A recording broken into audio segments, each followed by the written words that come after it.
This is a world.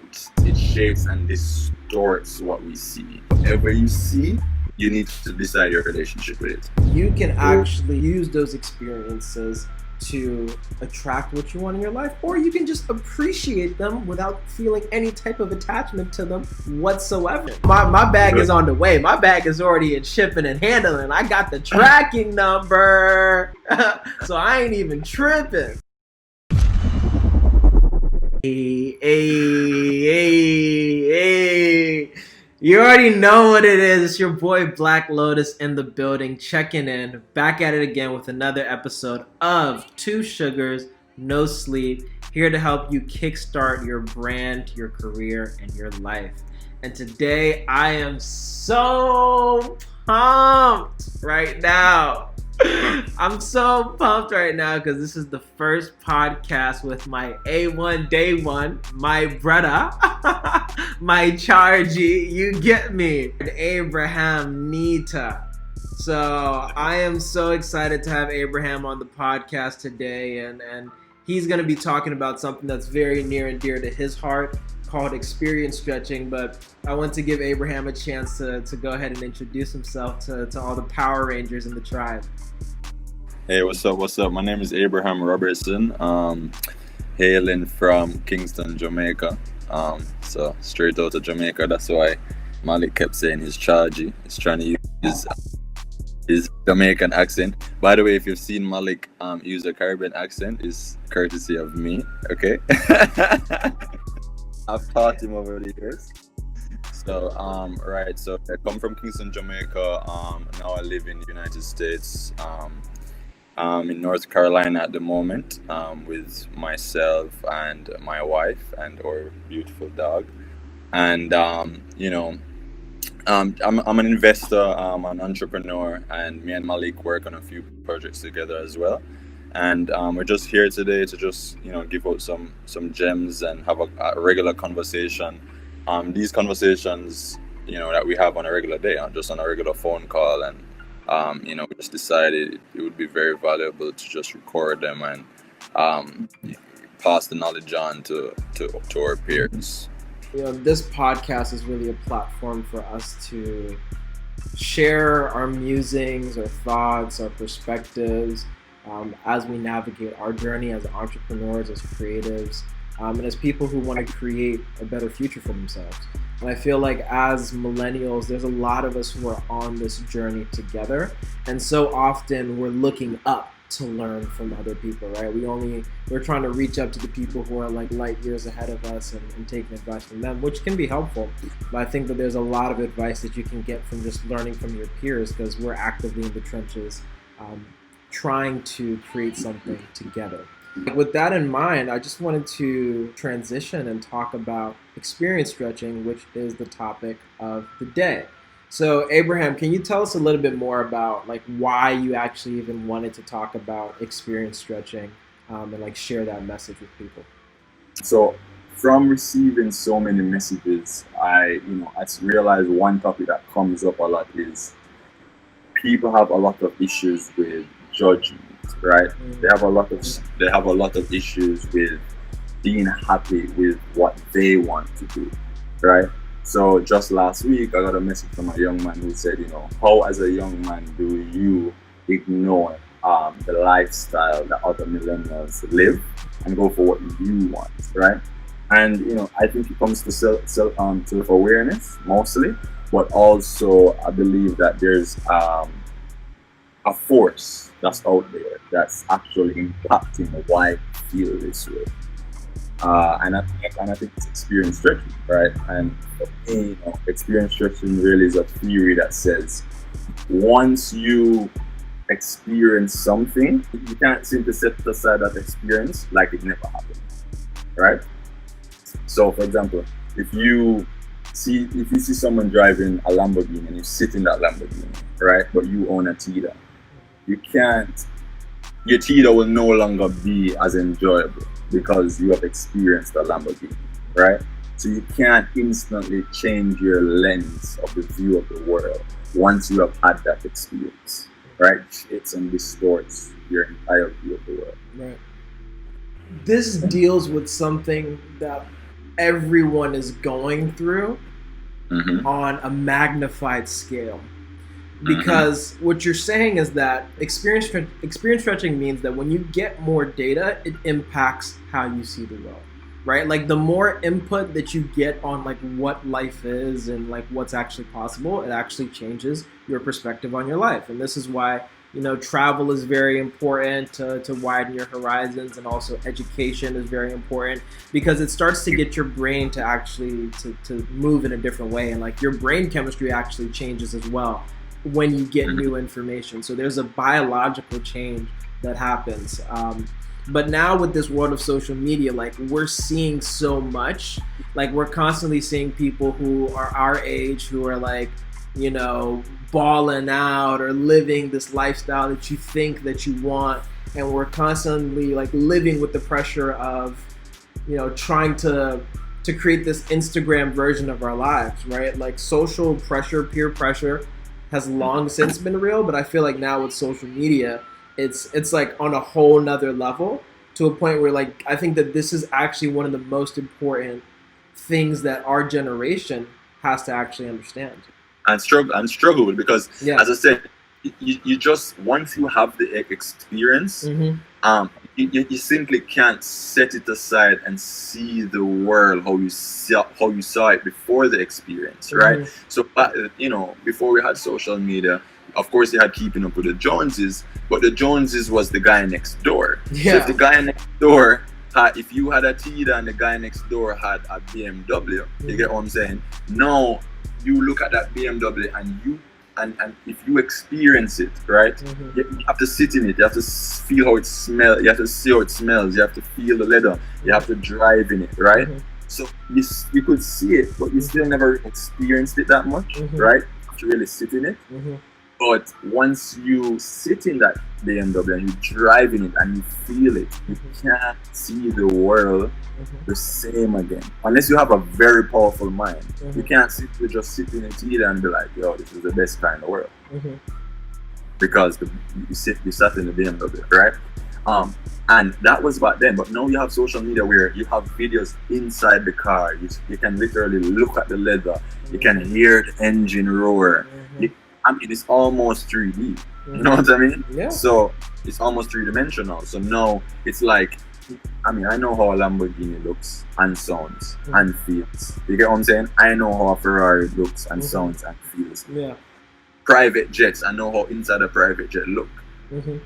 You couldn't find a man 50, 60 years ago and him tell you, probably you can look in a magazine, but that's just a picture, but now you have video that's almost real. Imagine when it gets to like VR, what it's gonna be like, right?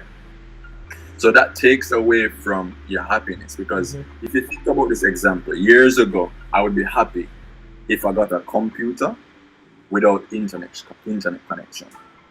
If I just got a laptop and it never had any internet connection, I would have been happy. Now, if you give me a laptop, if you gave me a laptop without internet connection back then, I would be 10 out of 10 happiness. If you give me a laptop now and it cannot connect to the internet, like probably 3 out of 10 happiness. Because I've experienced what the internet is like. So a laptop without internet is useless to me. Right? Yeah. So it's kind of like, it's kind of the same kind of example. Yeah. And so when I hear that, I think about, okay, how does experience stretching now impact the individual, right? And I think that there's actually a positive and a negative. There's a light side and a dark side. But I want to first give you an opportunity to talk about, like, what do you think the effect of experience stretching actually is on people, and like how should they be mindful of that? So I feel like I agree with you. You definitely have a light side and you have a dark side, and it all depends on you, right? It depends on how you look at things. So for example, when I look and I see certain things on the internet, I use it as motivation, right? Well, to take a step back, I first want to self-actualize and know if I want that, because In the past, I used to find myself saying, "Yo, I want a Lamborghini or I want a Ferrari or whatever." Until I started to realize I don't even want any of those things. I want a Tesla. You know what I'm saying? Yeah. I don't want a Lamborghini or a Ferrari or whatever that may be. So you have to know yourself, right? You have to know have some type of self-awareness as to what you specifically want. Then when you see these things, it's more of, oh, that's nice. That's you see them for what they are, right? Oh, that's a Lamborghini. That's a Ferrari. That's whatever other supercars out there that people like, right? But I don't want that. So when I see those things, it doesn't have no impact on my emotional feelings. Right. Now, the negative parts of it, a lot of people that I've seen or receive messages from, they see those things and they're like, "Yo, I want the Lamborghini, I want the Ferrari," but they don't know why they want it. Yeah. Right? They have no idea why they want it. They only want it because others perceive it as nice or others perceive it as having status, right? So that's the negative part that comes with it. It's more of a understanding of self-awareness and what you want than anything else, in my opinion. Yeah. And now, what do you think about the positives? It helps with visualization and it helps actually with manifestation as well, because if you can see what a Lamborghini looks like or what a Lamborghini sounds like, right, and you really want that, like that's what you want, right, you can now actually listen to those sounds, meditate on those sounds, meditate on those visuals. You can more easily visualize when you're meditating those pictures, because you know what it looks like, you know what it sounds like, you can imagine what it smells like, right? And you can receive that thing, right, through meditation and through visualization and the law of attraction.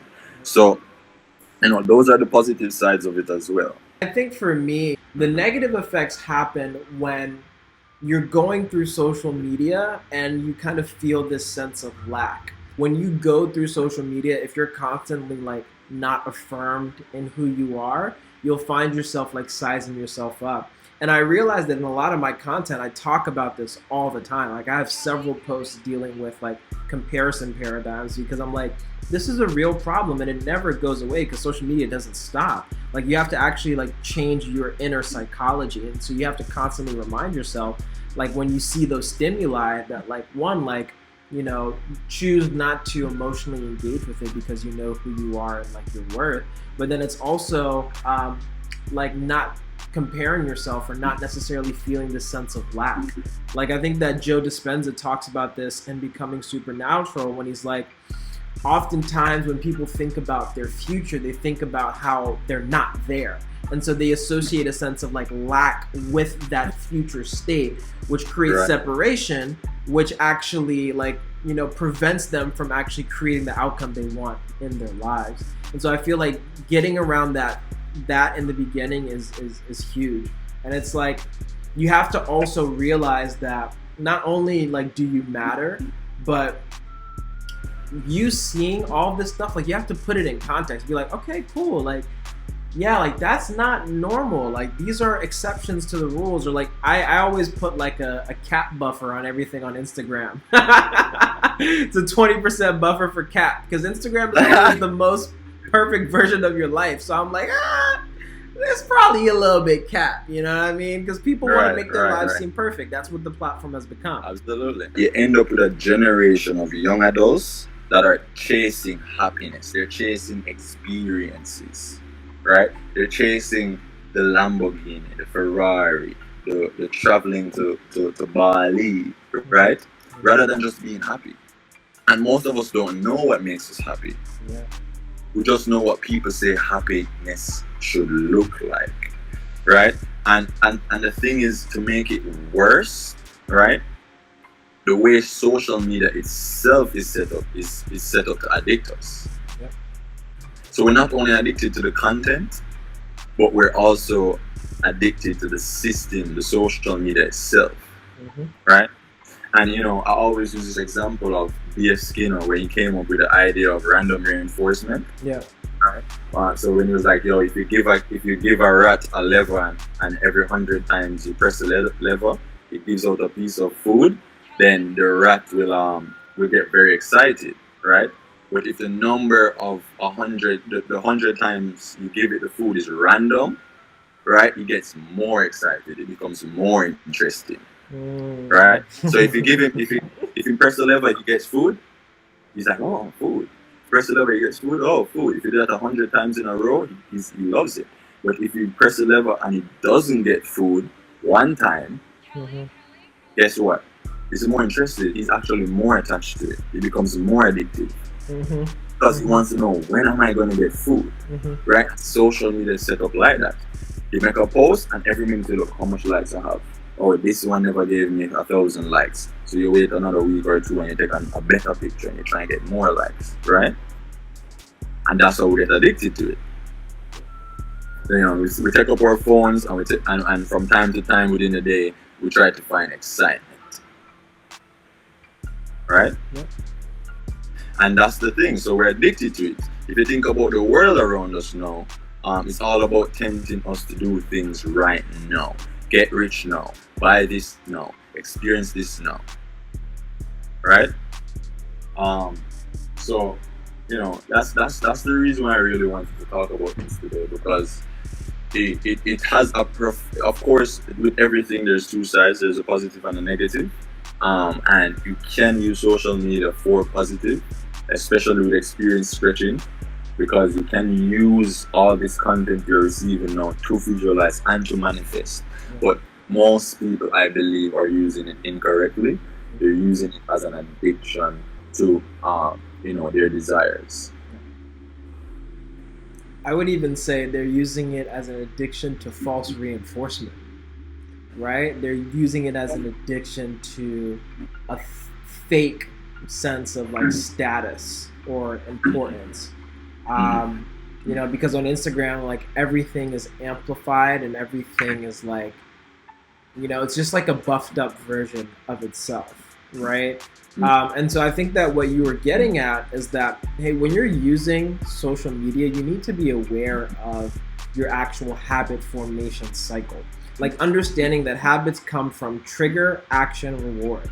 So the trigger of seeing an expanded experience, like if you use that to trigger the reaction of lack and of discomfort and of self-loathing, you're going to continue to actually like manifest and perpetuate that cycle, and then you're going to actually Absolutely. now affects your reticular activating system, which is like what you're actually aware of as you navigate throughout your day. So you're actually in that way conditioning yourself into lack, essentially, And manifesting nothing. and manifesting nothing but Right. like negative vibrations, Right. right? But if every time you see it, you become motivated, Mm-hmm. happy. You Mm-hmm. get what I'm saying? You have feelings of abundance, Mm-hmm. right? Mm-hmm. Mm-hmm. Then you start to feel that throughout your day, and you start to manifest those Mm-hmm. things, right? Mm-hmm. And that's what people really need to focus on. And the problem, I believe, is that it's hard to do. The reason it's hard to do it really is because you're getting exposed to it so much within the day Mm-hmm. that when you get out of social media and you look at your life, Mm-hmm. right? Like, wait, it's easier to compare. You get Yeah. what, you Yeah. understand what I'm saying? Like, Yeah. it's way easier to compare yourself, because if you go into into a hospital where you have a bunch of sick people, Yeah. it's easy to see your life as 10 out of 10, Mm-hmm. because you're seeing people who are dying, Mm-hmm. right? But if you're on social media, it's the reverse of that. Mm-hmm. It's easy for you to be a 6 out of 10, because what, you have these possessions, and you're going to find someone on social media that has way more possessions than you. Yep. That don't mean they're happier than you, Yep. but on a scale of 10, you're going to compare yourself, Yep. Yep. right? And that never goes away. Like No. there will always be someone with more possessions and power than you. Like it's an infinite scale. And so if you like build this habit of getting your validation from having the most possessions or the most money or being the this, you're never going to be happy because you'll just find yourself like in this loop of trying to keep up with like this fake idea of where you should be or what have you, which is dangerous. Which is dangerous. Absolutely. Absolutely. As I said, like if you want the best way to do a comparison, just go to a hospital. Spend a day at a elderly home. Right. Where people are dying, where people know that they're about to die soon. Yeah. Right?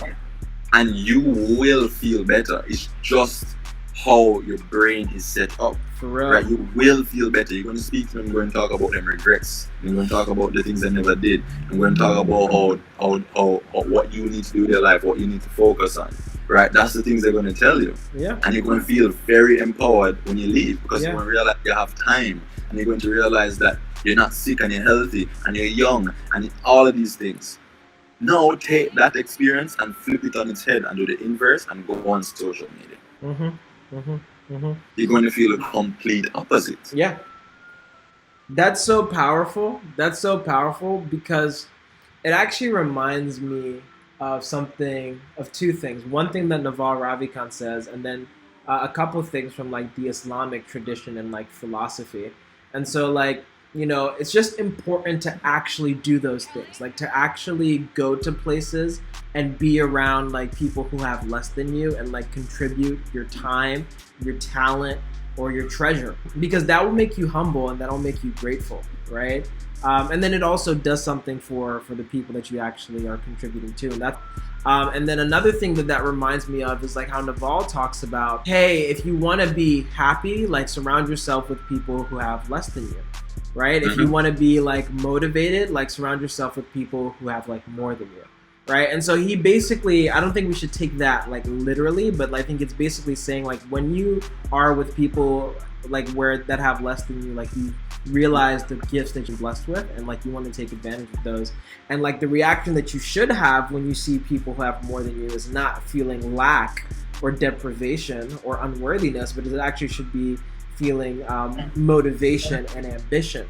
But one thing that I like to that I'm trying to practice actively now to take it a step further is not just seeing that and getting motivated, but being able to like hold the world in your hand but like not in your heart, right? Just being able to see, when people post like whatever highlight reel of their life, I just made this amount of money. It's just like, okay, cool. Like, I don't feel anything towards that. I don't even feel motivation when I hear it. It's just like, I understand that this is a thing that happens. This is possible.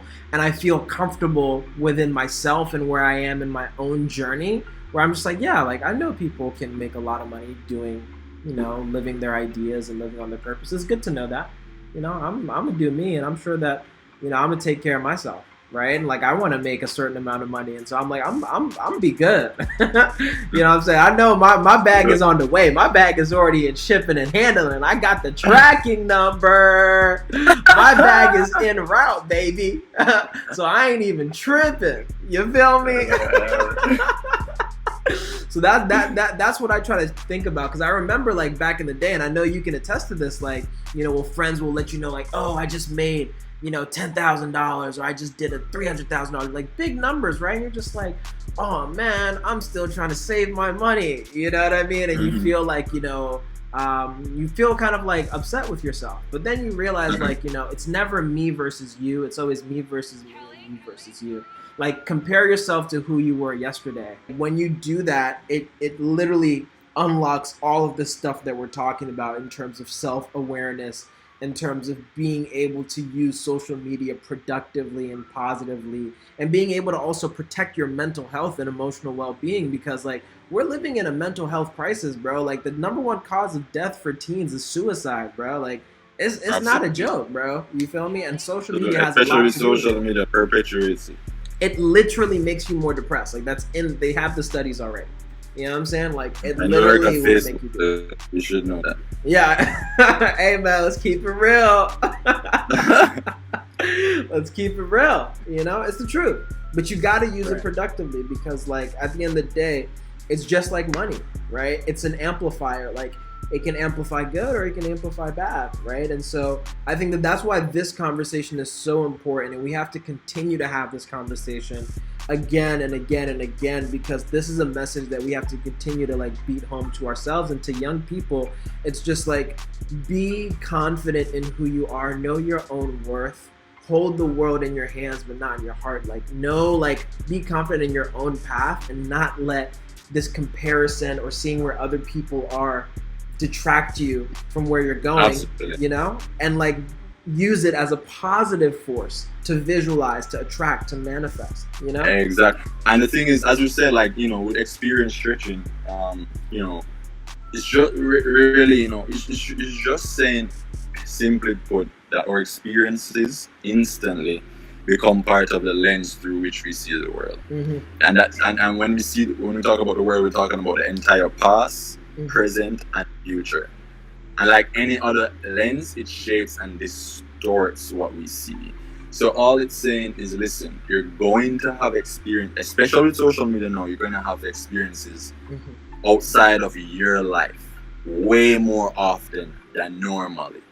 It's up to you to decide how your relationship with these experiences, right?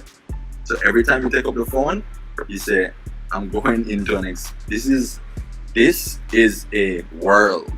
You know what I'm saying? This is a world that you're going into, and now you need to know whatever you see, Yeah. you need to decide your relationship with it. You need to be self-aware. You see a Lamborghini? Do you want that? No, it's nice. Okay, you can double tap. It's beautiful.